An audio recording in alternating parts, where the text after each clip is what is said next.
Hey there guys, today we're recapping an American sci-fi action movie, Terminator, Dark Fate. Spoilers ahead.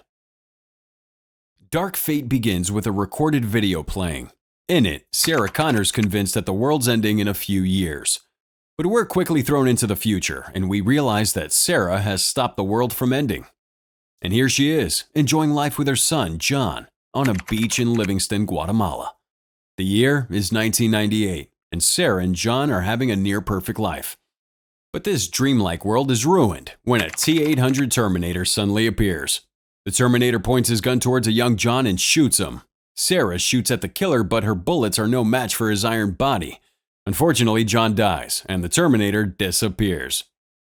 Now it's 22 years later in Mexico City, and a young teenage couple witness the most significant events of their lives. A young woman suddenly appears out of a mysterious power surge, falling from beneath a bridge. The couple rescue her, but they're stopped by a group of police officers who believe that they've drugged the young lady.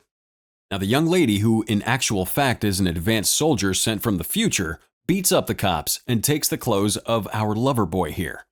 Grace, the soldier, gets on her mission to protect a certain Danny Ramos at whatever cost. She's been sent from 2042 back to 2020. But to protect Danny against what? Danny appears to be the soul of her family and lives a pretty quiet life. She gets her brother out of bed and pushes her father to go to the doctor at noon.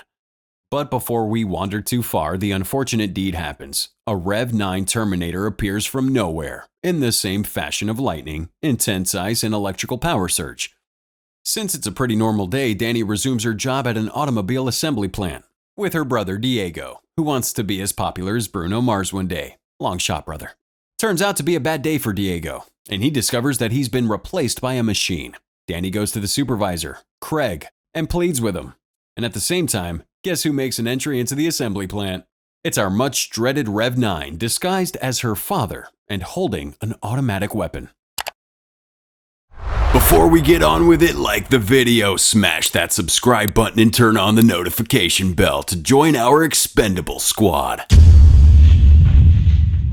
Sarah arrives just in time to stop the Rev 9 from killing Danny, and she escapes with both Danny and her brother Diego.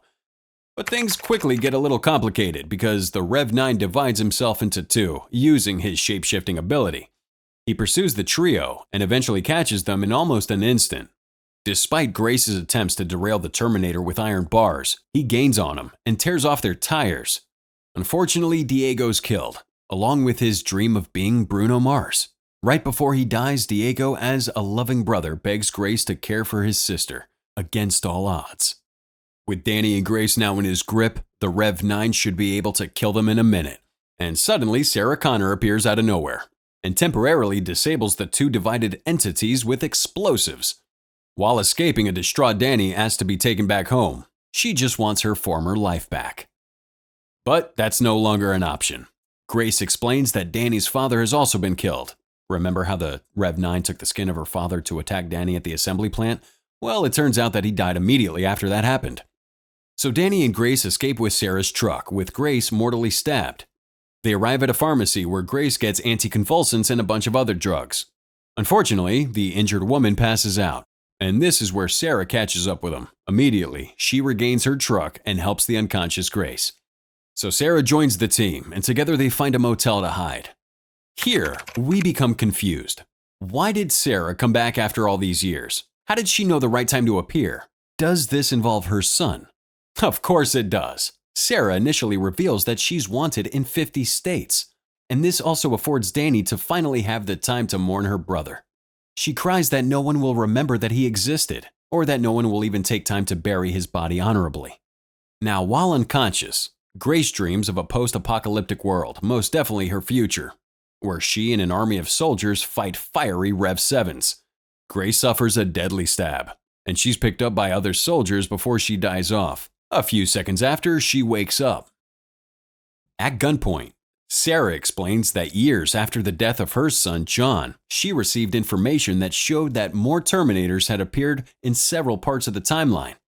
Despite being in different locations, Sarah's found an interesting way to find them immediately after they arrive. And guess what encrypted message is included every time? For John. Sarah further explains that this allows her to kill the Terminators before they become a threat to anybody, except this one time with Danny. And here's where it gets a little complicated again. Grace chips in to inform Danny that Skynet and John Connor don't exist in her future, and that this suggests that Sarah successfully destroyed Skynet. This also brings Cyberdyne to mind, whose defunct state also contributed to the death of Skynet. And there's more bad news. It's not just Danny who's in danger, the entire world is. The future of humanity is threatened by an AI known as Legion, which is definitely a smart allusion to the Legion in the Bible. And unfortunately, this means the Terminators will be countless. Anyway, Legion was originally created for the purpose of war, but all thanks to age-long evil ways of mankind, this project becomes a replacement for the destroyed Skynet. Eventually, Legion would become a threat to all of mankind, and there would be an attempt to neutralize its effects and its growing influence. But again, wrong decision, the people in charge decide to neutralize this menace with a bunch of nuclear weapons. Oops. This in turn creates a nuclear holocaust. Yeah, that sort of thing that kills off all of humanity, and the trees and animals, plants, and basically all forms of life. And if you think that's bad, just wait till you hear this. The Legion doesn't completely die, but instead creates a global network of dangerous machines, or Terminators, who go in search of human survivors and kill them off. Wow, why is their resolve to kill humans so strong? Oh well, left with no other choice, the survivors decide to form a coalition against the Legion. They form a group known as the Human Resistance, and they're tasked with fighting against the menace of the Legion. Hey, don't get confused. Just note that all of these will happen in the future, and somehow the destiny of Danny is tied to the Human Resistance, and perhaps she's the reason the Legion would lose the war. Grace refuses to reveal Dan's role in all of these, but it only takes a few more events before she spills the beans. Back to the present. Grace traces all of Sarah's messages to somewhere in Texas. While this could have passed as an all-girls trip, the arrival of the Rev 9 Terminator sort of changed all that. They barely escape the ferocious metal hands of this beast. And when they arrive at their final location, they're met with more shocking news. Remember the T-800 that killed John at the start of the movie? The one with dark shades and an unrepentant heart? Yeah, that one right there. So you already know that Skynet went dead after Sarah rained her revenge on him. But did you ever wonder what happened to all the T-800 soldiers that were sent to kill people? Well, one of them became a father. The T-800 that had killed John so many years back now is different. Before you admit to the impossible nature of that, here's the actual story behind it. So after Skynet became non-functional, most of the T-800 soldiers became useless, and they aimlessly roamed the Earth. After its mission, killing John, the T-800 began learning and eventually became self-aware. During all these years, the machine learned to behave like a human being, learning social cues, developing a conscience, and finally adopting a family, a wife, a son, and a dog. Can you believe that? A human family. Naturally, he adopts the human name Carl, and his wife offers sandwiches to the group. It's also nice to see the fine relationship he shares with his son Mateo. But this doesn't change the fact that he killed John Connor, who was around the same age. Sarah explains that his actions years back had a damaging effect on her, and to redeem itself, Carl informs Sarah that there are still soldiers out there, and he offers to join in their fight against the Rev 9. Nope, Sarah doesn't agree. Who wants to fight side by side with the same person who killed her son? However, Sarah knows that this is the only way they would stand a real chance against the Rev 9, and perhaps the only way they can save the life of Danny. Also, Carl admits that because Sarah had destroyed the Skynet, he had a chance to be free. While he could choose to not go with the group, Carl says he would join the team and protect Danny with his life. Carl gives him access to his room filled with weapons, and they also teach Danny how to shoot. Carl goes with him, but not before he says an emotional goodbye to his family, and also urges them to make their escape. Eventually, the Rev 9 finds Carl's house, but by the time he reaches there, everyone's gone, including Carl's family. Now together, the group proceeds to find an EMP, a military-grade electromagnetic pulse, a weapon strong enough to kill the Rev 9. They get it from an old friend of Sarah's, a major in the military, but no place is too far for the Rev 9 to find him. After a brief while, the Terminator appears again in a stolen police chopper, and another intense fight happens. Sarah's old friend the Major calls for backup from a nearby military base, but this still isn't enough to stop the Rev 9. So eventually the group escape this Rev 9 in a stolen plane, but they lose something almost as valuable as their lives. They lose the EMPs that they tried so hard to get. Now in the plane, we finally find the answer we've been looking for. The answer that explains why Danny is such a hot target for the Rev 9. Grace reveals during the flight that Danny would become the founding commander of the Resistance, and this Resistance will eventually be the death of the Legion. Exactly. This explains why they want her dead by all means. If the leader doesn't survive till the future, then there's a 90% chance that the Resistance will never be. Logically, this means that the Legion will easily win the war against humanity. Whew, smart thinking, Legion. Interestingly, Grace reveals that it's Danny who saves her life in the future, in the ruins after Judgment Day.